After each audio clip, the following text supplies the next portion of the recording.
Good evening, my cool cats and mellow kittens. It's episode 331 of Goulet Q&A. I'm Duke Silver, and I'm sliding into your screen to serenade your soul. So grab your favorite drink, dim the lights, and let the groove take you where words can't.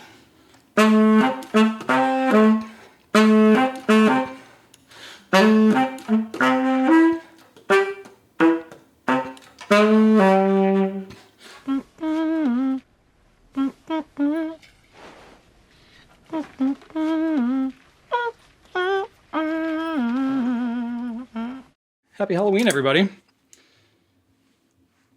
Honestly, I thought of this costume for last year because I picked the saxophone back up after many years of not playing it, and I got a gout attack last Halloween, so I never got to wear it. So it's a little bit of redemption here for me. Anywho, we got a fun show for you today. In this episode, I'm going to be talking about inky pen caps, if Pilot's discontinuing their gold trim vanishing points.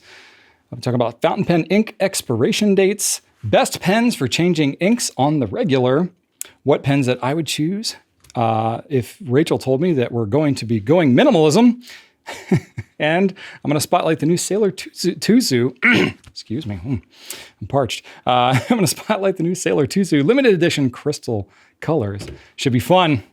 Let's start out with some feedback, and I got a bunch of it for you today. First one from JL Stoats says, the classic look-see. I love it. I was talking about the refrigerator that I was able to fix last week. You sharing your fridge story is totally not boring. It's the season of life that many of us are in as adults as well as parents, so take these wins as you get them and share them with the rest of us trying to figure out life as well. I was wondering if you guys had a video demonstrating how to use all the products from your ultimate pen maintenance bundle. I've been debating whether or not I should pick it up or just specific items from it, but I can't decide. I have not done a comprehensive video with everything in that bundle. If you look on the individual product pages for those items, I do have videos for some of those about how to use them, but I have not done like one super cut video. So I appreciate the suggestion. I may have to look into that. So that's a great idea. So thank you for that. All right, Malls Balls says, this is about Pilot soft nibs that I showed last week. I think the Pilot Custom 912, no, it might have been 2 weeks ago. I think the Pilot Custom 912 FA is softer than the 3 Pilot soft nibs that you compared. So I was showing the Pilot Custom 74 with the soft nib, which is a number 5 size nib. And then I also showed the FA nib on the Custom 743, there we go, which is number 15 size Pilot nib. And then I showed the Pilot Falcon, which is a soft nib as well, but it's different, it's not numbered. And so, yeah, the 912 is a number 10 size nib. So it's kind of in between in terms of like its size overall between the 743 and the Custom 74. But in my experience, I have the FA nib on the 912. In my experience, it's very similar to the Custom 743 FA nib. So, if you're into the FA nib, get it on whatever pen that you like the most, and you're good to go. All right, CIJNT says, this is regarding the ink showdown that I'm going to do next. It's October, do the orange. That's actually the next one that I have planned is the orange ink, but I haven't shot it yet. I don't think I'm going to get it out before October is over because, well, today's the last day of October as you're watching this, maybe. Or maybe you're watching it in November. I don't know. But I'm recording this and it's going to publish on Halloween. So, yeah. But that is going to be the next ink showdown I'm going to do in the next couple of weeks, probably. All right. And then let's see here. I got a lot of feedback on the ink vent, color vent. I asked for it. Y'all gave it to me. So thank you. Appreciate all the opinions and feedback on that one. It was very mixed. Very mixed. Some people don't want to get it spoiled. Other people want it spoiled. So I got several different notable pieces of feedback that I wanted to mention around on that. Jay Cortez says, it'd be worthwhile for you to send out a survey email in January to everyone who buys either the Diamine or the Colorverse ink calendars and ask them if they went day by day or not. Depends on how much of them you sell, and it's only a once-a-year product, so ... That's an interesting idea. Fun little thing about email, though. I can't just email anybody that I want to, not in bulk like that, because that is considered spam. So basically, people have to be opted in to our email newsletter for me to be able to email them like that en masse. So Isn't that interesting? So yeah, basically if it's considered like a marketing or promotional email, people need to be opted in. It's different if you're like purchasing something and it's considered a transactional email, like, hey, you placed an order, here's your tracking number. But if then I was to say, hey, blah, blah, blah, blah, blah, here's a bunch of stuff that I want to talk to you about, you would need to opt into that. So I could reach out to everybody who's opted in and who's purchased it. So that would be probably a pretty decent chunk of people, but that is an interesting idea. I may have to do that. So thank you for this suggestion.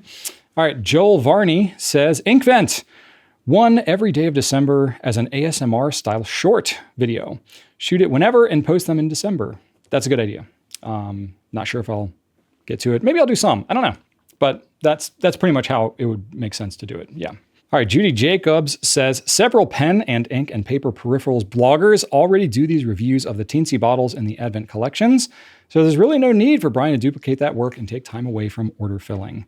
Yeah. Well, thankfully I have a team. I'm not personally doing the order filling so much these days. But yeah, I definitely have other things that I could be doing. But yeah, that's a good point. I pretty much felt that was probably going to be a factor as well. And then I don't know how to say delicatecumulafante. Okay. I would prefer that you put your own ink vent with Christmas related inks with samples of inks that you sell.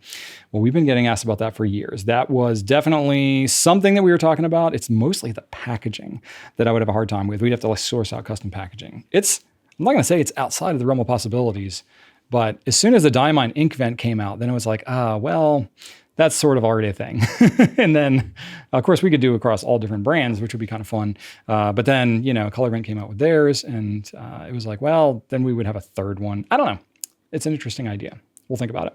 And then Jorge Knight Walker says, I think if you come up with a shorts template on swatching and writing on a card, short and simple, and commentary could be easier to edit, but I'm not an editor, so I'm guessing. But I would like to see some ink shorts of favorite inks from people in your organization throughout December. That's an interesting idea. We do get asked all the time, like, what ink are people using? So that's a cool idea too. Thank you. And then Donald Rohrig says, one item that you missed for manufacturers on their limited editions is licensing. If you use a theme like Harry Potter, etc., you have to pay for licensing fees to use those images, names, etc., hence a higher price. So this was talking about, why some pens. What exactly was that question? That was not related to ink at all, but this is from a previous Q&A where I was talking about limited editions and things like that. So yes, that is a factor. If you have any licensing related to it, yeah, there's usually going to be some kind of licensing fee associated with it. I feel like I mentioned that, but maybe I didn't. I don't know. If I didn't, I'm sorry.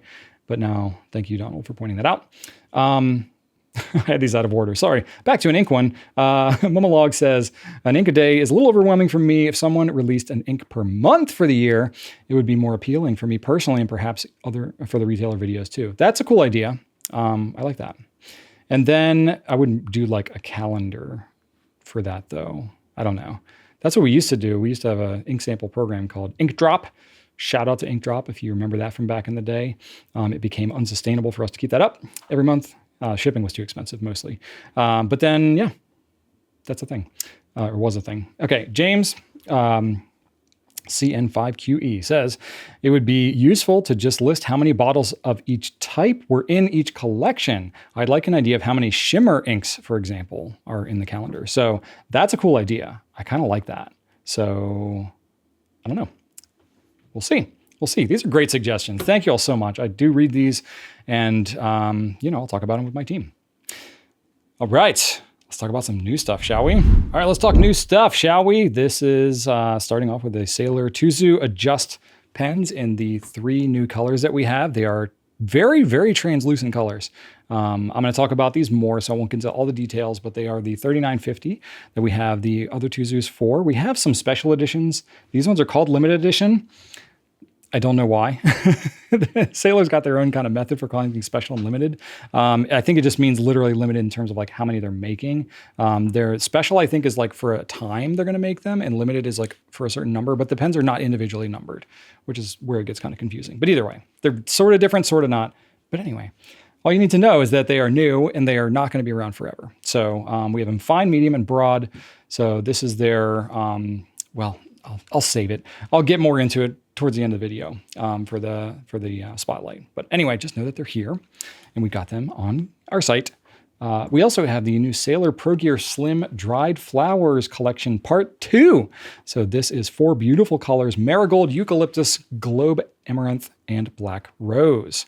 So these pens are $340. They are 14 karat gold nibs in fine, medium fine, and medium. Cartridge converter pens, if you're familiar with the Pro Gear Slim, you know what is the deal with these things. So yeah, these are beautiful looking pens. Sailor always comes up with interesting colors. We have those now. We also have a new exclusive Diplomat. This is the Arrow in cranberry and gold. So this is a special edition from Goulet pens that we came up with Diplomat. Very fitting for the season. Very nice for the colors. And then it's going to be $212 for this pen. This is not like the anodized aluminum. This is like the lacquered one. So it's got a little shinier finish to it, if you like that. And then it's got a nice matte gold trim to it with a 2-tone nib, which is kind of cool. So it's number 6 nib made from Yovo in extra fine through broad. So we got that now. And yeah. Esterbrook also has a new collection. This is, speaking of licensed pens that we talked about a second ago, they are doing a licensing deal with Peanuts. So Peanuts is hitting its 75th anniversary. So that's pretty cool. And yeah, so they're doing, and they've got an exclusive as far as pens go with Esterbrook, which is cool because Charles Schultz used Esterbrook pens to do all of his drawings for Peanuts back in the day. So very fitting for the brand. Pretty cool. They got some nice themed pens on the different characters and stuff like that. Now they're, not just fountain pens. They have rollerball and ballpoint and stuff like that. But we're just carrying the fountain pens because that's like what we do, right? They also have some pen clips. Very interesting. So you can check those out. They're going to be Yovo nibs on those. And then what's cool is they come with some extra little stuff. So they've got, the pens have this little t-shirt. It's very small. It's like this big. Very cute. Very adorable and very fitting for the brand. So that's pretty cool. They also have these clips. They're like giant paper clips basically, but they're very hardy. So you can check those out. We got Lucy, Sally, Charlie Brown, and Snoopy for both of these, for the pens and for the clips. We have a to-go cup for Snoopy, which is cool. It holds 6 pens. It's got individual suede slots, which is neat. And it's got Woodstock on the zipper, which is cool.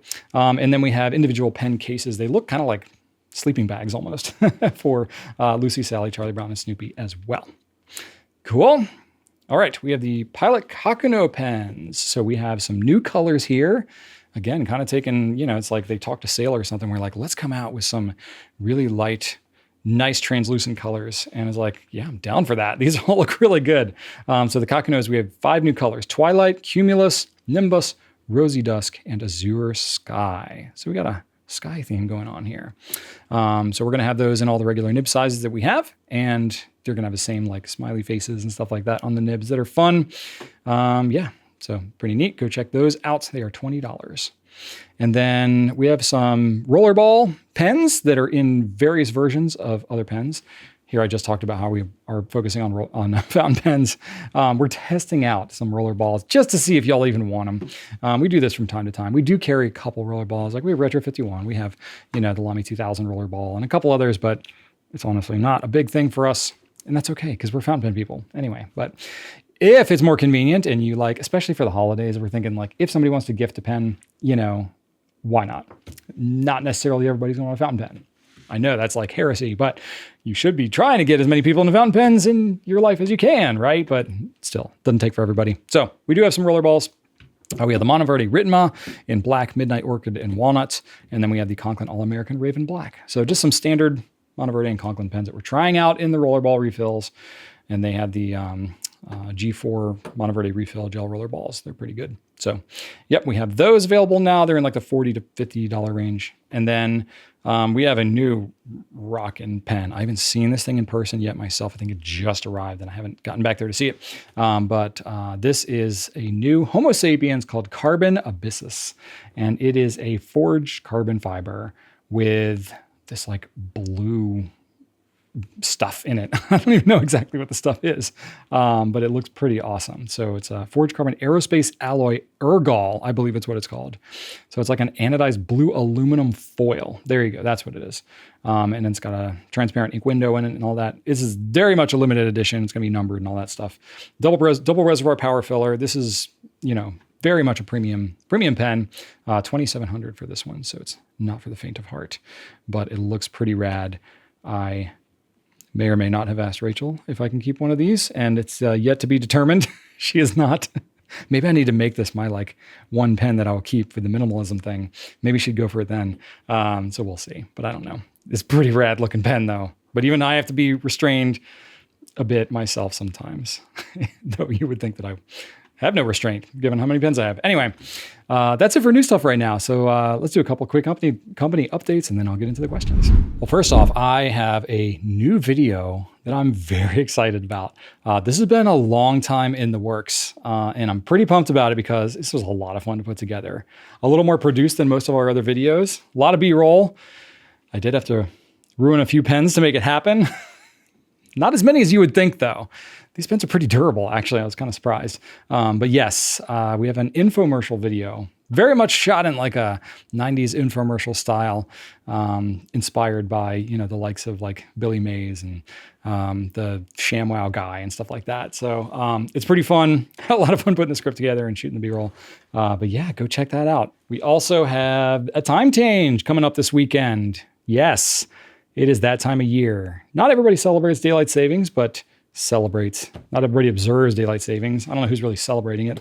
I guess you celebrate that you get a little more sleep in the fall, right? But now it's going to be like dark when I leave work at night, and that's not as fun. But at least it won't be dark when I wake up in the morning. Either way, it's getting to be wintertime here in the Northern Hemisphere, and it's getting dark. So anyway, so yes, don't forget, on Sunday morning, you have to roll your clocks back an hour. So that is happening. And also, speaking about things coming up, not right now, because I'm publishing this on Friday, October 31st, but the first Friday of November is always Fountain Pen Day. So it is, I think, the 11th one or something like that. It's been going for a while. You know, starts out as just a way to celebrate fountain pens, you know, not a super firm, super strict agenda. It's just basically like, hey, let's all use our pens. Let's post about them on social, you know. Retailers like us will like put some stuff on sale, things like that, and just get a lot of excitement around fountain pens. So that's happening. So we are going to be doing some Fountain Pen Day sales. I can't say specifically what they are yet because they are a secret, and we are going to be letting you know about them. We'll tease them out maybe a little bit, but we're not going to let you know about everything until the actual day happens. So you'll have to pay attention next Friday, November 7th. Woo! It's Fountain Pen Day starts with an F. My brain thought February. Go figure. So anyway, we're going to have that up on our homepage with links to it and everything. So be sure to be on the lookout for that day. It'll have some good deals and stuff. And then last thing, I was recently brought to my attention from a viewer, a fan, that I had this rocket back here, and they were like, what's up with the rocket? They're like, I see people posting, asking questions about the rocket. Like, what's the conspiracy? Like, why is it so important? So I thought I would put that at ease for you a little bit. I've talked about the rocket before. I guess I've had it up there so long now that I don't even think about it. But yeah, I do like to keep it there. So I'll show you it. Ugh. You can see there, I keep a little light back there so that it looks like the rocket's like taking off. So this is the Saturn V rocket. This is actually a Lego set. I don't know how you can see the individual Lego pieces. It's pretty big. Things like 3 feet tall or something like that. So it's all individual Lego pieces. So yeah, it's just a really cool Lego set. That's all. There's not a lot to it. You know, especially at the time, I think it was around the anniversary of the moon landing or maybe slightly before that. So this is the, you know, Apollo 5 rocket that was, not Apollo 5, the Saturn V rocket that was used for the Apollo missions. And, comes with a little lunar lander and the little capsule that they, you know, went in the ocean. So that's kind of fun, right? And that's about it. It's just a really cool Lego set. It does detach, though I feel like if I detach it, I haven't tried to detach it in a long time. But like it comes apart in the different stages. I feel like I'm gonna break it. It was such a fun set to build though. I've definitely thought about taking it apart and rebuilding it again just because it was fun. That's all. It's just a cool set. I like that. I have various other things of significance if you care about any of these things. I know it's, you know, somewhat blurry in the background sometimes and you're like, what is all this? But there is some significance to a lot of these items back here. So if you're ever curious, you'll have to ask me about them. Okay, that is it for company updates. Let's get into the questions. Question number 1, Pikachu level 33. Pikachu level 33. Is there certain pens that are just cleaner or less leaky than other pens when you uncap them? When I uncap sometimes, and I do mean sometimes, my Eco pen has ink either all over the pen nib and handle or all up in the cap. Now my fingers are messy. Well, just wear that with pride. You know, it's something it's like a rite of passage in the pen world. This definitely happens. You know, I have this, you know, the Eco is usually pretty good about it because Eco stays sealed pretty well. I find it happens with various pens. And there's a lot of factors here. So I don't have like one clean answer for you, unfortunately, because there are numerous factors involved. So the pen definitely can make a difference, the pen's design. Gosh, I wish I could tell you like which ones are the best at not doing this. I'm really kind of drawing a blank though. Let's see here. I do use my Ecos regularly, and I do get ink kind of in the cap sometimes, especially because a lot of the Ecos are more like demonstratory in the cap. So you can see ink like up in the cap insert and all that kind of stuff. You know, that bothers some people. It doesn't bother me so much just because whatever, I'm used to it. And I may clean it out every now and then. There's certain other pens like the Pilot Custom 74 and stuff like that also have more of a demonstrator type cap, and sometimes you need to remove that cap insert, which is removable on both of those pens. So you can clean behind there, but I think you're thinking more like ink getting all over the nib and stuff like that. It definitely happens, especially like I carry mine around in my backpack and I'm tossing it around, and you know, I may or may not have my nibs stored up. If your nibs are pointed up towards the sky, that really helps a lot because then the ink is like staying down, kind of like in the bottom of the pen, the back of the pen, if you will. And it's not like right at the nib, so it's not as likely to kind of slosh out.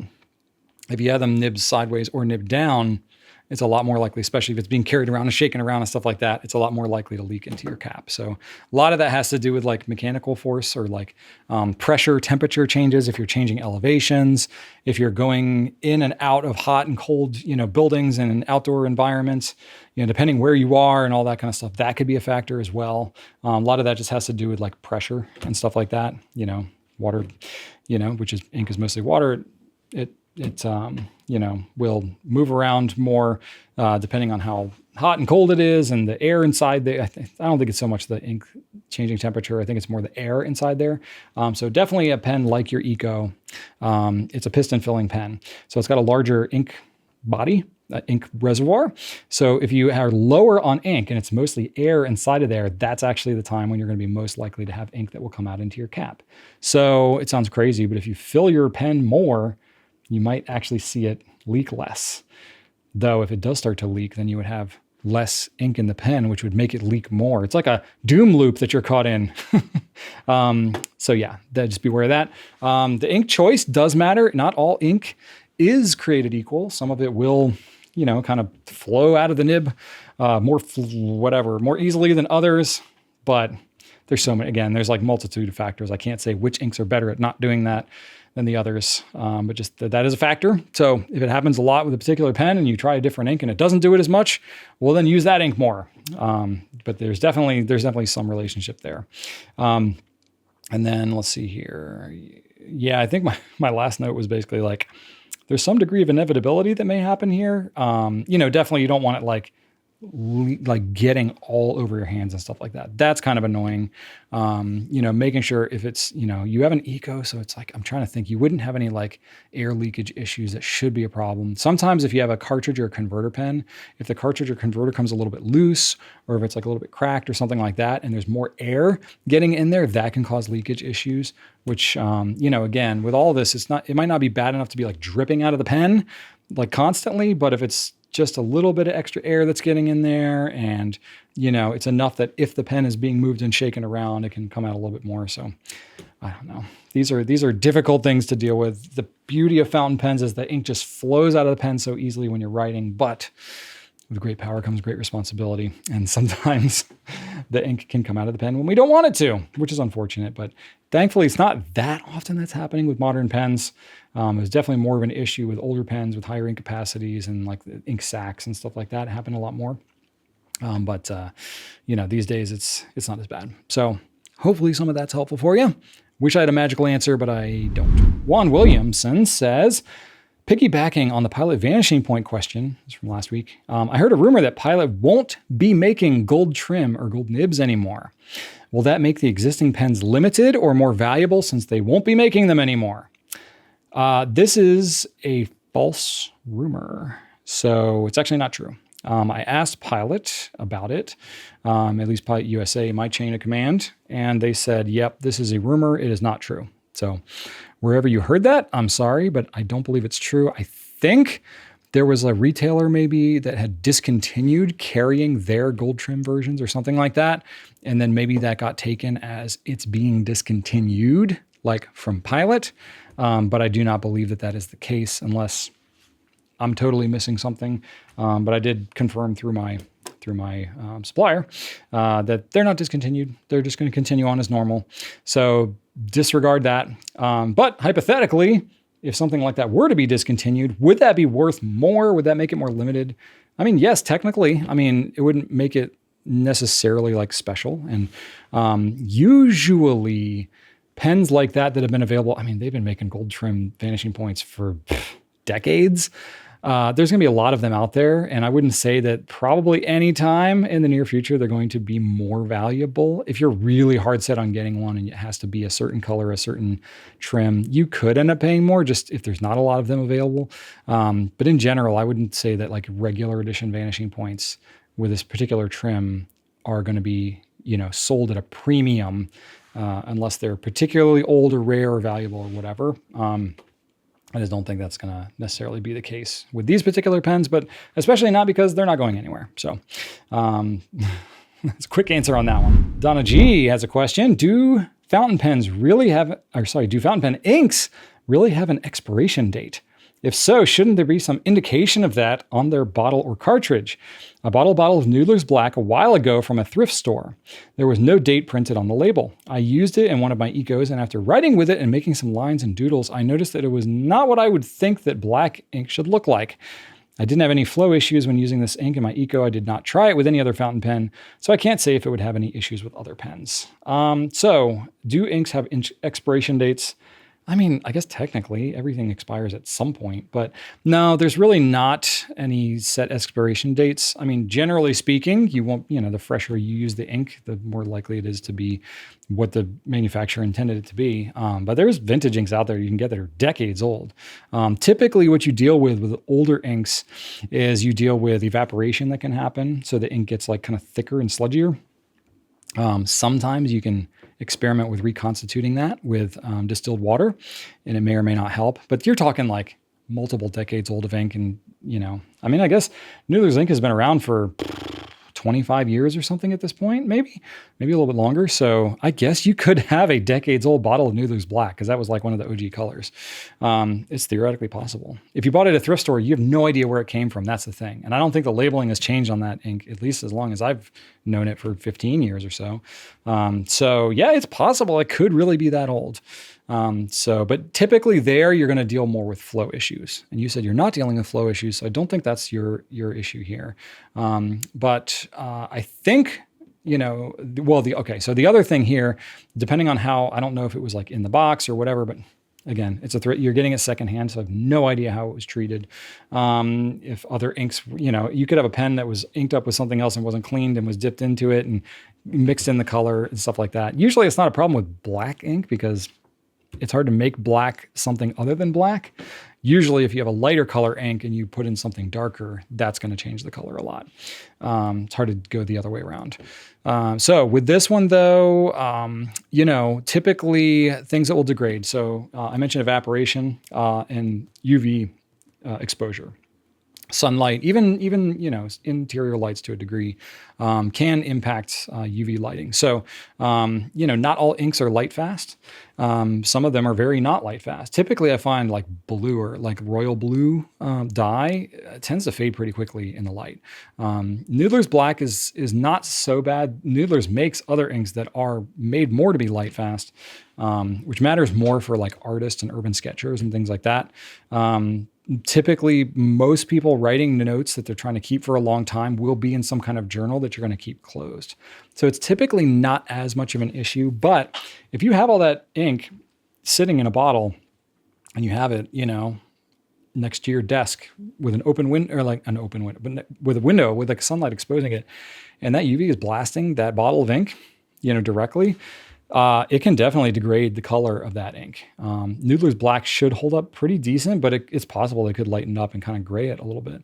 But I think you didn't say specifically what was happening with your ink color in here. I assume that it's just not writing as dark as what you were anticipating. I think that it could actually be a settling issue. Noodler's has really, really saturated inks. And sometimes if they're sitting for a long time, there either could be dye components that crystallize and fall out into suspension, which typically is not an issue. It's just something that more like, you don't see it as much in the black inks, I don't think, especially because they're so dark. But you will see that with some inks, some of the lighter ones, there could be some crystallization that happens. It's just a reaction with some of the dyes. It doesn't hurt anything. It almost looks more like shimmer, except it's not very concentrated. But anyway, I digress. So with this though, some of those dye components can kind of fall out of suspension a little bit, especially if sitting there for years. So I suspect that if you take that bottle of ink and you give it a, not a hard shake, but if you just kind of rock it back and forth like this for a good 30 seconds to a minute, that might actually get some of that ink, kind of resuspended. And then I'd be curious what that does for your ink color. So that's always a good bet to do whenever you have an ink color that isn't looking like you think it was, or like you think it should, and it's been sitting there for a while. Give it a good little swig, a little swirl, a little, shaken, not stirred kind of deal. And you might find it works a little bit better. All right, next one. Blending Green says, congrats on your win fixing the fridge yourself.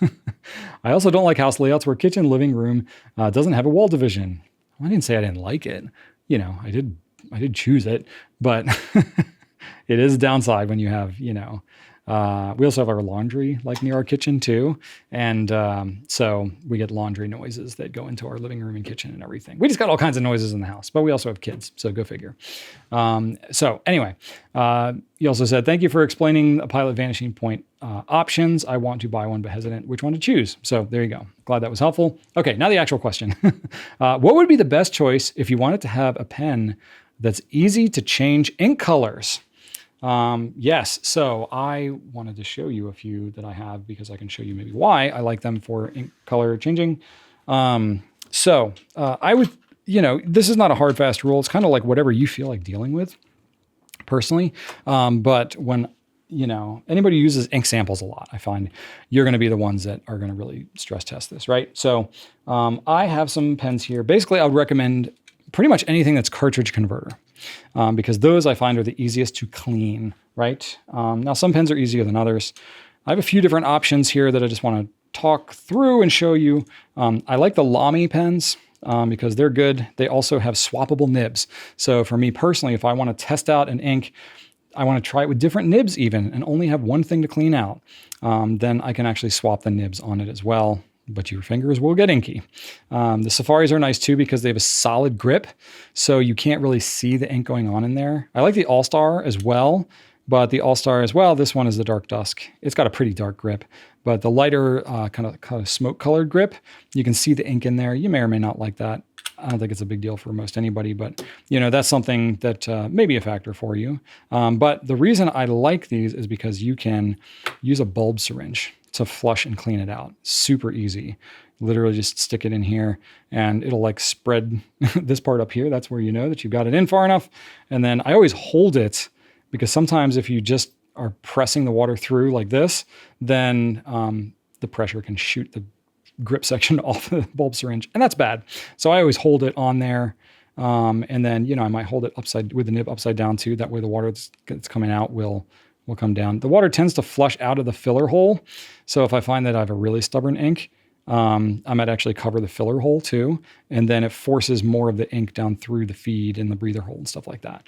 But yeah, either way, I find if you're using inks regularly and it's not like dried out in the pen, just flushing it like that is going to be a pretty quick and easy clean. And you can get to it in no time. Another good one would be the Diplomat Magnum. So these are all pens like in the slightly more affordable range. Diplomat Magnum, same kind of deal. This is a standard international. So, you know, you can always flush it with a cartridge or converter, but then, you know, you can just take the bulb syringe, fit it in there like so. That's pretty easy. There's some other ones, like some Pilot ones, like the Pilot Metropolitan, very popular pen, especially for, you know, like intro level stuff. This one has a little bit different grip, right? So this one, you can't get a regular bulb syringe in there quite as easily. It just doesn't fit as nicely, and it's kind of sloped, that post that the converter fits onto. So it makes more of a mess. So what I actually do, I do this enough where I actually snipped off the end of a bulb syringe. So you have to have 2 of these, obviously. And then I just go on the outside of it. So I can actually fit it like that, and then flush it out like so. I'll still hold it on there and then flush it out. I find this works really well with, particularly with Pilot and Sailor pens. Sailor, I can usually use the regular bulb syringe, but it still helps to have it with this one. Yeah, and then if you wanted to get a little more higher end pen that you still want to flush and clean out easily, I like the Pilot E95S for that. Pretty simple and straightforward. Same kind of deal with the Pilot one. That you can use this one to put it over the outside, but because it's got such a long body here, you can actually use the regular bulb syringe, and it's long enough to fit in there, and it doesn't reach all the way to the back of that post. So if you don't want to have to modify a bulb syringe, just get an E95S. See, it's a great justification for why you should get this pen. You can just flush it with a regular bulb syringe. So that one's pretty good. You can also go kind of mid-range too, if you want to go with like a, you know, Conklin Durograph or a Monteverde Ritma or something like that. Those can be really good. Pilot Vanishing Point also is pretty decent because it's really just the nib that you're dealing with on that pen. And it's really easy to remove and flush out. You can flush that one out. Let me see if I have one handy. I should. Grab my Hall of Fame one. So, you know, you're taking out the nib unit. So the body of the pen actually doesn't matter at all. And then when you're doing that, you can actually flush this one. Again, it's the same thing, kind of like with the E95S, where that post is way down in there. You can flush a Vanishing Point just with a regular bulb syringe. So pretty easy to clean out, and there's just not much to it. So flushing it out, you know, the feed in there is pretty small, so you really flush it out like crazy when you flush it. And then it's really easy to just ink it back up and keep using it. So Vanishing Point's actually a decent one as well. So lots of options, lots of different price ranges. These are all great pens, but really I recommend any cartridge converter pen. It's especially easy if you're refilling with cartridges, then you can use an ink syringe. If you are using a converter or a cartridge, that I find that, you know, to be able to clean them out is pretty straightforward. I might just, if it's a converter, I might just fill it with water, cover the end of it and kind of shake it. Do that a few times, dump it out, and that's usually good enough. Or you can use an ink syringe if you have one. You know, it's a blunt tip ink syringe. We carry these. You can fill it with water, and then you can just put it into your cartridge or your converter, and you just flush it. You find you put the needle in the back, flush it through. You may have to do it a couple of times, but doing that will pretty much get whatever it is out of the converter, unless it's like super dried and hard in there. But yeah, lots of options. So it's fun. You get really good at cleaning pens when you change inks all the time. So you learn your own little shortcuts and things like that. But these are some of the ones that I use for changing inks a lot, and I recommend them. Okay, last question for this week we have from Steam Dome. There we go, 9162. Great video. Love seeing the Harry Potter set. That's what I showed last week.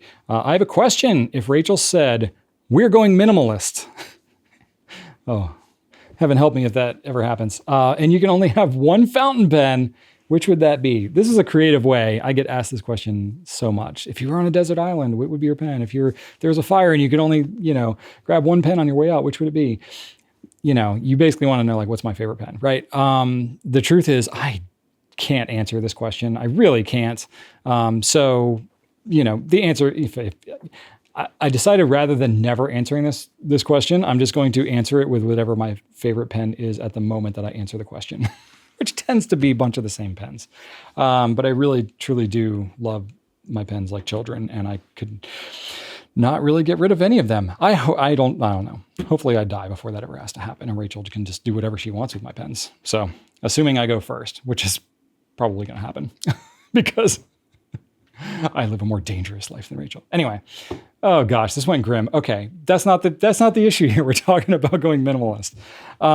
Yeah, I hope that never happens, because I would not just be concerned about pens, but I have tools, I have, puzzles, all kinds of stuff, musical instruments.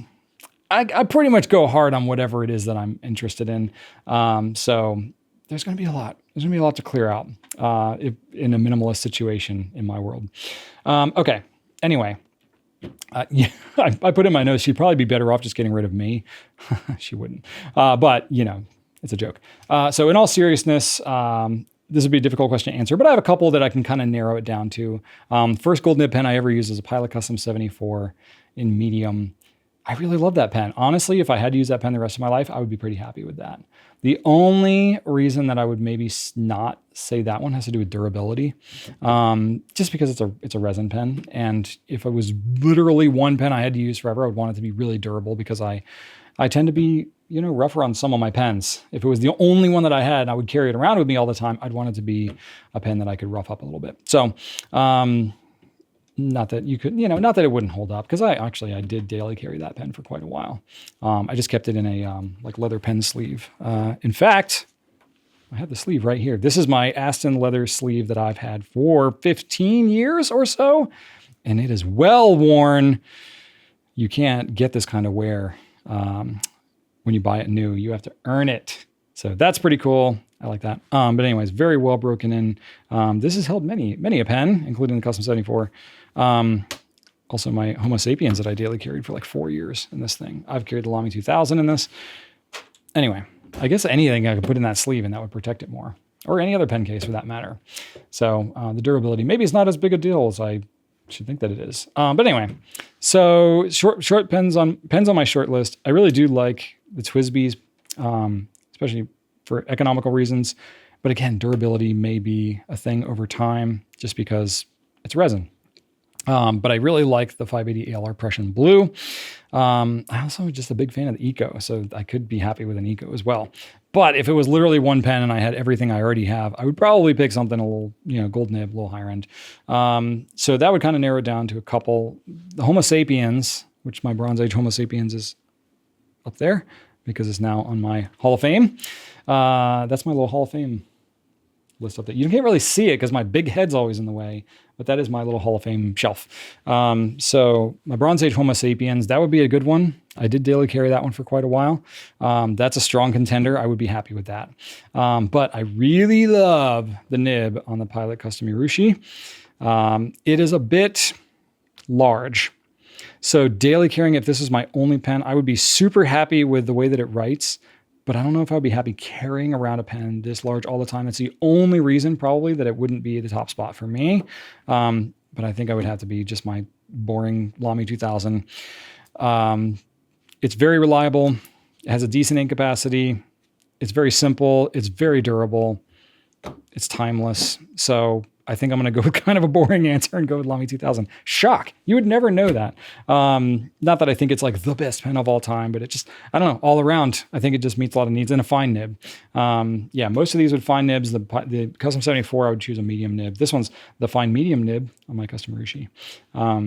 So yeah, that's what I would choose. I think I would be happy with any of these choices, as well as probably 40 others. But I'm trying to get better at answering questions like this. So that's what my answer is, at least today. Could change tomorrow. All right, let's take a look at our pen spotlight here, the Sailor TUZU Adjusts. Boom. We got some new colors here. Packaging is more like blister packaging. It's not like coming in a box, which is fine because honestly, boxes, the more pens I have, boxes kind of become a burden. Unless it's like a, numbered limited edition kind of a thing, but that's not what these are.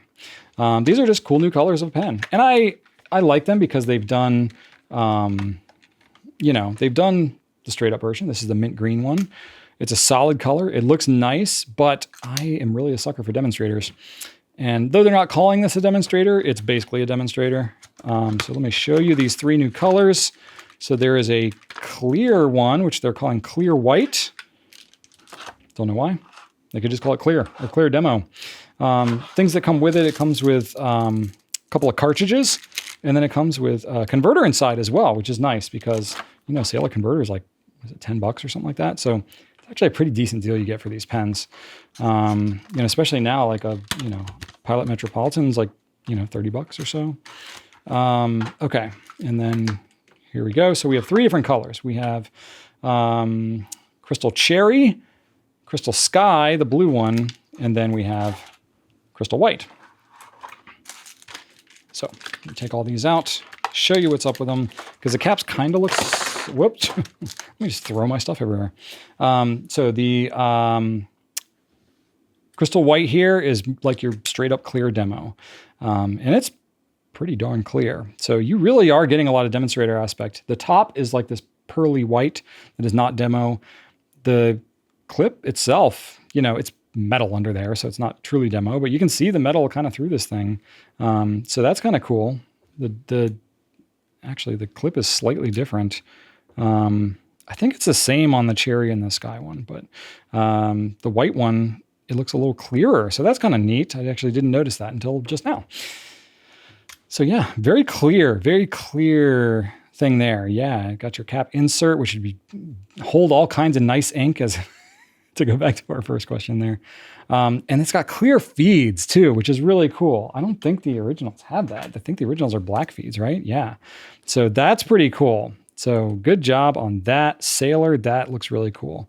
It's going to be the same clear feed on all 3 of these pens. You know, if you're not familiar with the TUZU and what is the deal with this pen? So they call it the TUZU Adjust because I'm going to show you why. I'm going to use a blue one to show you why. So it is a slightly indented grip here. It's not quite a triangular grip. It's got 2 indentations here. I might actually use the one that I threw to demonstrate it because it's a little clearer. Yeah, it might be a little easier to see on the non-demo version because I don't know how much you can really see what's going on there. But yeah, basically, so you've got this this section right here. So it's round, completely round on the bottom, but it's got these 2 little spots for your fingers to hold. But the whole point of the TUZU Adjust, I guess I'll just use the mint green to demonstrate because you can see the grip easier. But it's got this little, it's not really a center band. I guess it's sort of a center band trim ring, where you can actually pull this off and reset it so that your nib can be kind of rotated and positioned in different detents right there. So that if you rotate the pen in your hand at all, especially good for lefties, actually. Our one resident lefty that we have at Goulet Pens right now is our photographer, Glenn, and this is actually his favorite pen. Go figure. Part of it is because he can adjust it to be exactly what he needs it to be. So that's kind of cool. You can see here more clearly on the demonstrator versions that there is this like, you know, kind of these little detents. I'll show you. So we unscrew the trim ring there, and then you can see there how it just kind of rotates, and then you can spin it all the way around if you want to, if you really want to go nuts and not, if you want just more of a round feel. I think what's kind of interesting about this is not necessarily just for people that are trying to accommodate for some kind of like rotation that they're writing with, but it's for basically people with any alternate style grip. So I know that Rachel uses a 4-fingered grip, which if you use a 4-finger grip for she usually doesn't like pens that are, you know, have like any type of triangularity to them. But with this one, since you can rotate it, if you use a 4-fingered grip and you hold your fingers in some interesting way, you could sort of compensate for that. So that's kind of interesting. I know it's worked well for that. But even that's, you know, not like a completely crucial part to this whole pen, right? You can just leave it where it is and never think about that. But then, you know, you can just use the pen as a regular pen. And for that, it's a decent regular pen. You know, Sailor has tons of pens with gold nibs on them. They really don't have a lot with steel nibs, and they designed this one from the ground up, and it writes pretty well. So it tends to be a little bit on the drier side, I find, or maybe not on the dry side, on the finer side, definitely. Like if you use a broad nib on here, it's not going to gush ink out of there. So definitely the fine nib is going to be more on the fine side. So that's pretty cool. So for $40, including the converter, it's not a bad pen. I have a more full video on it that is... I'll link to it in the description. And then let me see here. I was going to let me grab an ink real quick and just show you what it looks like inked up. Why not? I've got my tea time, the tea ceremony ink. So this is a special ink for a special pen, right? So this is a green. I'm going to put a green in a blue pen if that's not going to offend you too much. But I just want to show you what it looks like when that feed gets inked up, because I think it's kind of cool. So here we go. And I'm curious, like, how much ink is going to get all up in there too. I'm not sure. So we'll just go ahead and give it a little filly fill. Boom. I won't totally fill the converter. You get the idea. So yeah, there you go. That's what it looks like filled up. And I had a paper towel somewhere and I lost it. Oh my gosh. I've got a situation here.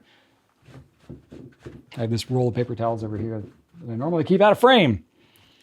Tearing a paper towel off with one hand is not always the easiest thing in the world. Okay. So I do have this little indent here that you kind of need to deal with. But that actually wasn't too bad as far as the ink goes. And that doesn't look crazy either. I think the ink is all kind of staying in there, you know, because you've got this whole part that slides off, I guess. So the ink is staying kind of like deep inside there. So it doesn't seem like it's going to look too nasty in there. That's the thing with any kind of clear grip is like over time, is that thing going to look crazy and nasty? I don't know. And then we'll go ahead and write with this thing. Why not? We got it inked up already. So we got a fine nib here. Put the body back on. And this is, oh my gosh, Brian, get it together.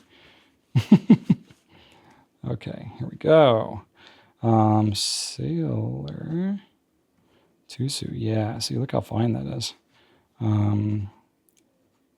Adjust, I don't know what letter that is. It's supposed to be a J. And this is a fine nib. Now I do find that they've got a bit of feedback to them. I find that they're happiest if you don't put a lot of pressure, so I like my pens to be really wet and very broad. I tend to want to press this down a lot, which makes it feel more feedbacky. And then I'm like, nope, Brian, calm down. You don't need to do that with this pen. It's just going to be a really, really fine nib. So yeah, this would definitely be like more of an extra fine on most other pens, but it is pretty darn fine. So this is a 5mm dot grid paper. The flow is good. The flow is consistent. That's a nice looking ink too. It looks like matcha, doesn't it? So yeah, there you go. But again, not super, super gushy. So if you're looking for a pen that's, you know, good to carry around and be able to use, and the ink is going to last a really long time too, since it's not kind of dumping it on there, this would be a decent one. So, you know, this would also be a good one for the flushing if you're going to flush out a lot of colors, like I just mentioned. Oh, let me look at the feed, right? So the clear feed, when it's got ink in it, I'm sure depending on the ink, it's going to look different colors, but I mean, that feed looks like the color of the ink, which is pretty cool. Got a nice green feed on there. So that's cool. You don't see a lot of clear feeds on pens these days. So honestly, I think that's one of the bigger selling points of this particular pen. So, you know, these pens, they join the Sailor TUZU lineup. So we have some special edition colors. Again, these are limited. What's the difference between limited and special? Your guess is as good as mine. I think it just has to do with probably how long they're going to be around. Limited is going to be more limited. Imagine that.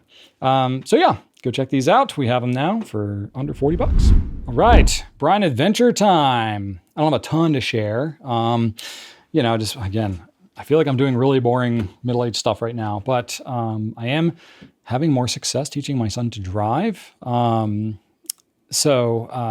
it's just, he's a very cautious kid, and I am appreciative of that because cars are scary. And it's funny, I've been driving for, 25 years or whatever.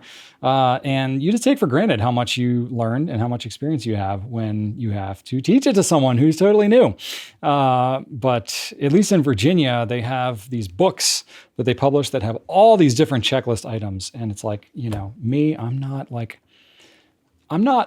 anti-authority by any means, but I definitely am more of a, let me see if I can figure it out before I read the manual kind of guy. So my natural inclination is like, I've been driving for a long time. I kind of flipped through the book and I'm like, okay, I can teach him all this stuff. But, while I was teaching him everything, I found that he was not as confident doing stuff as, I would be. He's just got a different style. He's more cautious. He's like his mother. And so I basically was like, okay, he's like constantly asking me about the book and everything's checked off and all that. And I was like, you know what, let me just go through the book and we'll just literally take it item by item, page by page. And I got to say, it covers everything. Like, I don't know why I was resistant to it. It's like, this actually is a better way to teach it. Thank you, State of Virginia, for providing this book to parents. Because again, I'm not a professional driving instructor. I've never done this before. So, but the book is very thorough and it's very helpful. And I find that my son is driving better having gone through and done everything. And we're like, going through and every now and then I'm like, oh yeah, we didn't cover that at all. So kind of good that it was in the book. Okay.